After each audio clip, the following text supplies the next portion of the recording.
Supreme court में वक्फ के जो नए संशोधन वाले प्रस्ताव हैं, जो कानून की शक्ल में देश के सामने आए, संसद में पारित होने के बाद, राष्ट्रपति की स्वीकृति के बाद, उन पर आज दूसरे दिन बहस हुई, कल भी हुई थी। और उस बहस का, दूसरे दिन की बहस का निष्कर्ष ये निकला कि देश की सर्वोच्च अदालत ने भारत सरकार को 1 हफ्ते का समय दिया कि जिन विषयों पर कोर्ट ने सवाल उठाए हैं उन बिंदुओं पर वो अपना उत्तर दाखिल करें। और उसके बाद केंद्र सरकार के उत्तर पर अपनी बात कहने के लिए याचिकाकर्ताओं को समय देगा अदालत, कोर्ट। ये बड़ी अच्छी बात कही आप। और उस प्रक्रिया के पूरे होने के बाद 5 मई से इस मामले की फिर से सुनवाई होगी सुप्रीम कोर्ट में। कुल जमा इतना, और जब तक केंद्र का उत्तर नहीं आ जाता सुप्रीम कोर्ट के पास, तब तक सुप्रीम कोर्ट ने कहा कि यह जो नए संशोधन है ये जमीन पर नहीं उतरेंगे, इनका क्रियान्वयन स्थगित कर दीजिए। पूरा कानून स्थगित नहीं, लेकिन 3-4 बिंदु ऐसे सुप्रीम कोर्ट ने रेखांकित किए जिन पर उसने कहा कि इन बिंदुओं का क्रियान्वयन रोकना होगा तब तक, जब तक कि हाई कोर्ट, सुप्रीम कोर्ट में केंद्र का उत्तर नहीं दाखिल हो जाए। उसमें वक्फ बाई यूजर का मसला है, उसमें रजिस्ट्रेशन का मसला है, उसमें अदालत के द्वारा वक्फ घोषित की जा चुकी संपत्तियों को डी नोटिफाइड करने का विषय है, और उसमें एक विषय है कि भाई वक्फ बोर्ड में, वक्फ परिषद में गैर मुस्लिम सदस्य क्यों हो।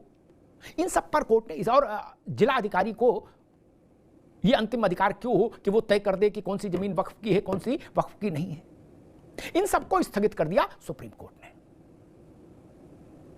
अब इसकी अपने अपने ढंग से व्याख्या हो रही है। इस कानून के खिलाफ जो विपक्षी दल हैं, जो याचिका करता है, वो कह रहे हैं हमारी जीत हो गई। जो लोग इस कानून के पक्ष में याचिका लेकर पहुंचे हैं, सरकार और अन्य लोग, वो कह रहे हैं कि मसला जीत हार का नहीं है, अभी तो बहुत शुरुआती स्टेज है। लेकिन कुछ 2-3 बड़े सवाल भी हिंदुस्तान के अवाम के सामने आज खड़े हो गए, और वो सवाल इतने बड़े हैं कि उनका असर लंबे समय तक रहेगा। उसमें पहला सवाल ये कि अगर मस्जिद पुरानी है तो उसके कागज नहीं मांगो, ये धारणा बनी, ये कानून बने, ये व्यवस्था बने, तो पुराने मंदिर और गुरुद्वारे के कागज भी नहीं मांगे जाएंगे। ये भी प्रथा है। दो नपने तो नहीं हो सकते ना, कि मस्जिद के लिए एक नपना और मंदिर के लिए दूसरा नपना। सुप्रीम कोर्ट ने अगर ये कहा कि 14वीं, 15वीं, 16वीं शताब्दी की मस्जिदों के कागज कहां से आएंगे, तो इसका मतलब है इतने ही पुराने मंदिरों के लिए भी कागज की अनिवार्यता नहीं रहनी चाहिए। एक विषय। और दूसरा विषय वक्फ बाई यूजर और वक्फ बाई डीड, दोनों को लग रहा है सुप्रीम कोर्ट मान्यता देना चाहता है। वक्फ बाई यूजर के लिए सुप्रीम कोर्ट ने कई टिप्पणियां की। ये वक्फ बाई यूजर का अर्थ ऐसी संपत्ति जिसका कागज पत्र नहीं है, किसी ने वक्फ किया हो, ऐसी कोई कागज नहीं है, लेकिन वहां वो सार्वजनिक संपत्ति का उपयोग वक्फ की तरह हो रहा है, इसलिए उसको वक्फ की संपत्ति माना जाएगा, वक्फ बाई यूजर। तो 1,00,000 का सवाल खड़ा होता है कि क्या अब से देश में मंदिर बाई यूजर, गुरुद्वारा बाई यूजर, आश्रम बाई यूजर, धर्मशाला बाई यूजर भी चलेगा? और अगर नहीं चलेगा तो क्यों नहीं चलेगा? अगर वक्फ बाई यूजर चल सकता है तो आश्रम बाई यूजर क्यों नहीं, और मंदिर बाई यूजर क्यों नहीं, गुरुद्वारा बाई यूजर क्यों नहीं? ये 2 बुनियादी सवाल है जो वक्फ के मौजूदा कानून से भी बड़े हैं। इस कानून पर जितना दंगल हो रहा है उससे भी बड़ा विषय अब ये आ गया कि अगर उनको कागज दिखाने से छूट है तो इनसे कागज कैसे मांगेंगे? एक, और अगर वो बाई यूजर के आधार पर वक्फ हो जाएंगे तो जिस जमीन पर आश्रम चल रहा है, सुबह शाम हवन हो रहा है, वो जमीन बाई यूजर की कैटेगरी में क्यों नहीं आ जाएगी? जहां लंगर हो रहा है, जहां अरदास हो रही है, जहां गुरु ग्रंथ साहब का पाठ हो रहा है, वो जगह फिर गुरुद्वारे की क्यों नहीं हो जाएगी बाई यूजर मानक के तहत? जहां महादेव का जलाभिषेक हो रहा है, हर हर महादेव का जय घोष हो रहा है, घंटा बज रहा है, घड़ियाल बज रहा है, फिर वो मंदिर क्यों नहीं हो जाएगा बाई यूजर? कागज की जरूरत कहां, बाई यूजर चलेगा ना फिर तो क्या अब देश में जो लाखों मुकदमे हैं धर्म स्थलों के, क्या उन सब के समापन का समय आ गया? क्योंकि बाई यूजर से तो फिर चीजें सरल हो जाएंगी, ना कागज ना पत्थर। बाई यूजर चलेगा तो फिर मुकदमा की जरूरत ही नहीं रहेगी। फिर तो जो उपयोग में आ रहा है जिस तरह की चीज, उसी को मान्यता दे दी जाए। ये बड़ी अच्छी बात कही आप। क्योंकि सुप्रीम कोर्ट ने कहा कि पुराने दौर में जब रजिस्ट्रेशन नहीं था तो कागज कोई कहां से दिखाएगा, तो ये मुझे लगता है सुप्रीम कोर्ट का ये ऑब्जर्वेशन मंदिरों पर भी लागू होना चाहिए, गुरुद्वारों पर भी लागू होना चाहिए, बाकी धर्मस्थलों पर भी लागू होना चाहिए, जो मस्जिद के संदर्भ में कहा गया। हमारे साथियों ने एक रिपोर्ट तैयार की, पहले इस रिपोर्ट को देखिए, फिर मेहमानों से परिचय कराते हैं और फिर इसको डिकोड करने की कोशिश करेंगे कि क्या हिंदुस्तान बदलने जा रहा है। पहले इसको समझिए।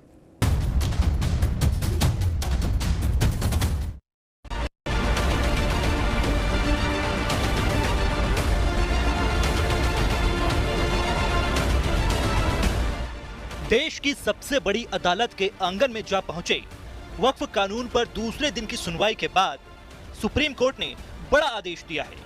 दोनों पक्षों के वकील और उनकी दलील सुनने के बाद सुप्रीम कोर्ट ने केंद्र सरकार को राहत देते हुए फिलहाल अंतरिम आदेश तो नहीं दिया, लेकिन जवाब देने के लिए 7 दिन का समय दिया है। आज माननीय सर्वोच्च न्यायालय ने आज अंतरिम आदेश पर दोनों पक्ष को सुना और सुनने के बाद जो उन्होंने 2 तरह का अंतरिम आदेश अगले तारीख यानी कि 5 मई तक के लिए दिया है। उनका जो पहला जो है अंतरिम आदेश कि वक्फ काउंसिल या वक्फ बोर्ड में कोई भी अपॉइंटमेंट, बल्कि उन्होंने स्टे नहीं किया है, जो भारत सरकार के सॉलिसिटर जनरल है उन्होंने अपना स्टेटमेंट दिया है कि अगली तारीख तक न तो काउंसिल में न वक्फ बोर्ड में कोई अपॉइंटमेंट जो संशोधित कानून है उसके अनुसार किया जाएगा। दूसरा बात जो माननीय अदालत ने कहा कि जो वक्फ व यूजर है जो रजिस्टर्ड हैं और गैजेटेड हैं उसको गवर्नमेंट डी नोटिफाई नहीं करेगी टिल द नेक्स्ट डेट। वहीं दूसरी ओर सुप्रीम कोर्ट ने मुस्लिम पक्ष को भी बड़ी राहत दी है।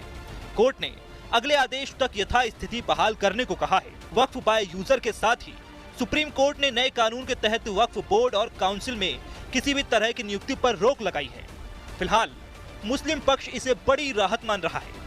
हालांकि उनकी मांग यही है कि कानून पर रोक लगे। नहीं, अभी जो सुप्रीम कोर्ट ने तो कह दिया है कि वक्फ बाय यूजर पे सुप्रीम कोर्ट ने 12 में स्टे लगाया है और वक्फ बाय यूजर के डिलीशन पर स्टे लगाया है और साथ ही साथ कोई सेंट्रल वक्फ काउंसिल के बनाने पर स्टे लगाया गया है, स्टेट वक्फ बोर्ड के बनाने पर स्टे लगाया गया है। हम पूरे उस बिल को उस एक्ट को अनकॉन्स्टिट्यूशनल मानते हैं। हम सुप्रीम कोर्ट का तमाम जजेस का तहे दिल से शुक्रगुजार हैं कि आज हमें यहाँ इंसाफ मिला। हम तमाम वकीलों का, जो वकील भी पेश हुए, हमारे वकील और तमाम सीनियर वकील, वो सारे वकील पेश हुए, उन तमाम वकीलों का हम शुक्रगुजार हैं और हमें सुप्रीम कोर्ट से यही उम्मीद थी कि फैसला हमारे हक में आएगा। कोर्ट ने सरकार को जवाब देने के लिए 7 दिन का समय दिया है। इस मामले की अगली सुनवाई अब 5 मई को होगी। वहीं सुप्रीम कोर्ट के इस आदेश के बाद सियासी गलियारों में फिर नई हलचल शुरू हो गई है। सभी पक्ष अपने अपने तरीके से इस ऑर्डर की व्याख्या कर रहे हैं। वक्फ अमेंडमेंट एक्ट 2025 के सिलसिले में जो सुप्रीम कोर्ट में आज दूसरे दिन की भी सुनवाई हुई, जाहिर सी बात है ये एक लीगल प्रोसेस है, उसी के तहत ये कार्रवाई चल रही है और कोई भी बात फाइनल तभी कही जा सकती है जबकि फाइनल डिसीजन कोर्ट का आए। लेकिन आज भी कोर्ट ने बहुत अहम और कीमती बातें कही हैं। इससे ये उम्मीद है कि ये केसेस में हम लोगों को इंशाल्लाह इंसाफ जरूर मिलेगा। देखिए, माननीय उच्चतम न्यायालय ने जो आज अंतरिम रिलीफ दिया है उसके लिए माननीय उच्चतम न्यायालय का बहुत शुक्रिया। और वो सारे पॉइंट जो हमने पिटीशन में रखे थे, जो हमने पार्लियामेंट में उठाए थे, उसको ज्यादातर को माननीय उच्चतम न्यायालय ने संज्ञान लिया, कंसीडर किया और आज जो रिलीफ है वो दर्शाती है कि ये कानून कहीं ना कहीं संविधान के खिलाफ बना है। बहरहाल वक्फ कानून को लेकर देश की सबसे बड़ी अदालत पर देश भर की निगाहें जमी थी। वहीं अब सुप्रीम कोर्ट के आदेश के बाद तमाम चर्चाओं की चाल तेज हो गई है। ऐसे में सवाल यही है कि सुप्रीम कोर्ट ने जो दिया है ऑर्डर, क्या होगी उसकी नई डगर? सवाल यह भी है कि यह आदेश किसके लिए राहत और किसके लिए चुनौती है। दोस्तों नमस्कार, वीडियो पसंद आया हो तो लाइक और शेयर करें। ऐसी न्यूज़ देखने के लिए हमारे YouTube चैनल को सब्सक्राइब जरूर